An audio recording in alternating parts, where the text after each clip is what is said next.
नमस्कार, मैं हूं कुमार अनिल और फकीरी के किस्से इस YouTube चैनल में आपका स्वागत है। मैं रोज ही एक मोटिवेशनल कहानी सुनाता हूं। आज भी एक कहानी लेके उपस्थित हूं कि 500 ज्ञानी शिष्य थे गुरु के, लेकिन कोई धर्म की परिभाषा नहीं बता पाया। फिर क्या हुआ?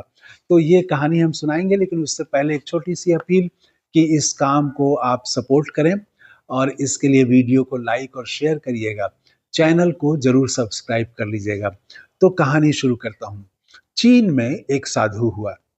वो अपने गुरु के आश्रम गया तो गुरु ने उससे कहा कि तुम अगर सचमुच में साधु होना चाहते हो और केवल साधु दिखना नहीं चाहते हो तो तुम्हें लंबा समय लगेगा। अगर तुम दिखना चाहते हो तो आज ही हो सकते हो, और अगर साधु होना है तो तुम्हें लंबा समय लगेगा। तुम जो भी चुन लो। उस युवक ने कहा, मैं साधु होना चाहता हूं, दिख कर क्या करूंगा? तो फिर उसने कहा, तो तुम एक काम करो, यह आश्रम है, 500 साधु यहाँ रहते हैं। इनका जो यह भोजनालय है उसमें बहुत चावल कूटने की जरूरत पड़ती है। तुम चावल कूटो, और तुम सिर्फ चावल ही कूटो, और तुम कुछ मत करना। तुम सुबह उठना, चावल कूटना, जब थक जाना तो सो जाना। फिर जब तुम उठो तो अपना चावल कूटना, और एक ही बात स्मरण रखना कि सिर्फ चावल कूटना और कुछ मत करना।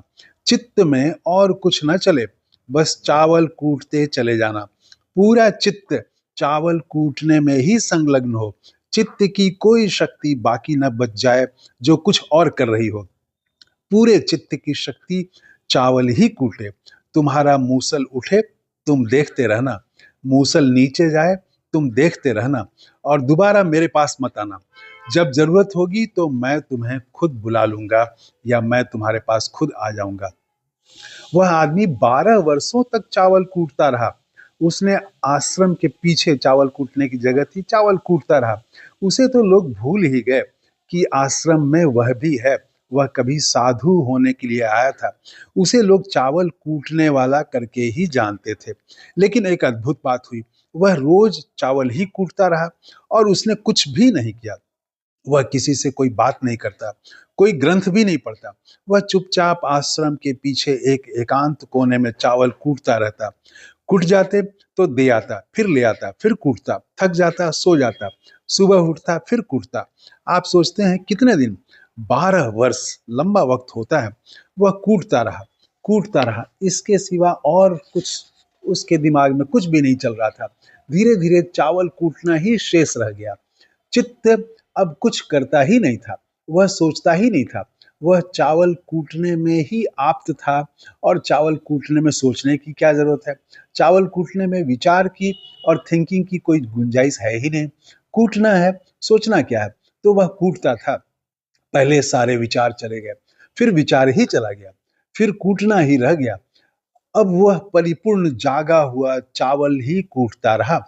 12 वर्ष बाद उसके गुरु की मृत्यु करीब आई। उसने घोषणा की कि मैं फला दिन प्राण छोड़ दूंगा, तो मैं अपने बाद किसी को चुनना चाहता हूं।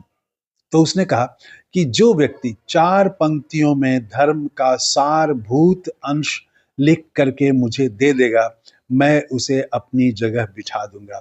लेकिन याद रहे, ये 4 पंक्तियां चोरी की हुई नहीं होनी चाहिए, उधार की भी नहीं हो। वे तुम्हारी अपनी अनुभूति से होनी चाहिए। इतना मैं जानता हूं, इतना मैं पहचानता हूं कि कौन सी पंक्तियां अनुभूति से आई हैं, कौन सी शास्त्र से आई हैं। तो उसने कहा, धोखा नहीं चलेगा। कोई शास्त्र की 4 पंक्तियां लिख जाए, क्योंकि उसमें शास्त्रों में सब कुछ लिखा हुआ है, लेकिन मैं पहचानता हूं।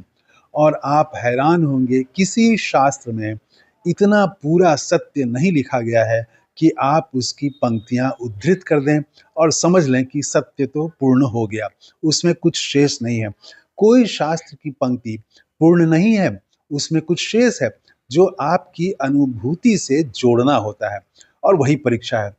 और गुरु जान लेता है कि जब आप उस पंक्ति को वह भी जोड़ देते हैं तो शास्त्र से लिखा हुआ नहीं है, अनुभव से आता है।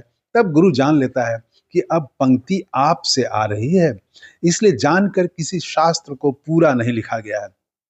कोई शास्त्र पूरा नहीं लिखा गया है, यह बड़ी समझ की बात है। उसमें कुछ छोड़ दिया गया है। जो आप अपने अनुभव से जोड़ेंगे। जो केवल शास्त्र को दोहरा देता है वह नासमझ है, उसमें तो सत्य है ही नहीं, कुछ छूटा हुआ है। तो उस गुरु ने कहा कि तुम्हारे शास्त्र की पंक्तियां काम नहीं करेंगी। 500 लोग थे, उसमें बड़े विद्वान लोग थे, लेकिन वे जानते थे कि वो जो कुछ भी जानते हैं वो ग्रंथ से जानते हैं। स्वयं का जाना हुआ कुछ भी नहीं है उनके पास। सिर्फ एक व्यक्ति ने हिम्मत की, उसने जाकर 4 पंक्तियां लिख दी। उसने भी डर के मारे खुद लिख कर न दी, उसके दरवाजे पर लिख आया। रात को गुरु सो रहे थे, उसके दरवाजे पर लिख आया। ये 4 पंक्तियां अद्भुत थी।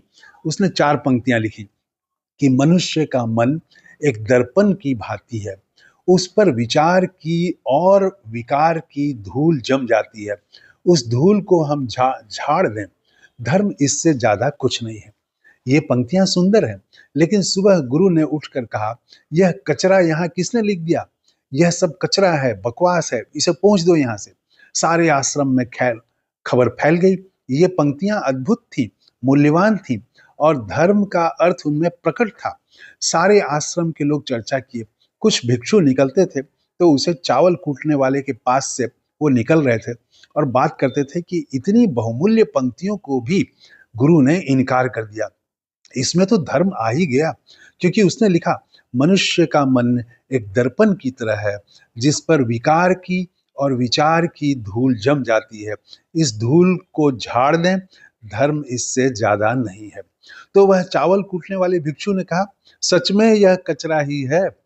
वह 12 वर्षों में पहली बार बोला था। जिसने सुना उसने कहा कि तुमको भी क्या सत्य का पता चल गया चावल कूटते कूटते?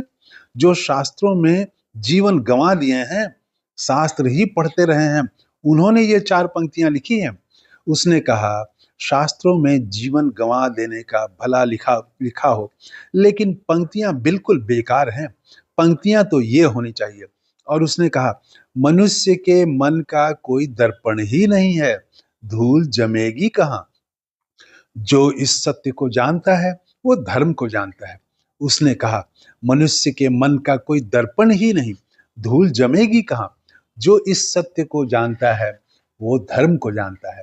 और उसके गुरु ने उसे अंगीकार कर लिया। वह चावल कूटने वाला उसके बाद उस आश्रम का प्रधान हुआ। ध्यान के क्रमशः प्रयोग के बाद आपको दिखाई पड़ेगा। ओशो कहते हैं, मन ही है, मन है ही नहीं। मन का एक भ्रम था, उस पर धूल जमी है, यह दूसरा भ्रम था। मन है ही नहीं। और जब आपको यह पता चलेगा कि मन है ही नहीं, तो आप एक अलौकिक सत्ता के अनुभव से भर जाएंगे।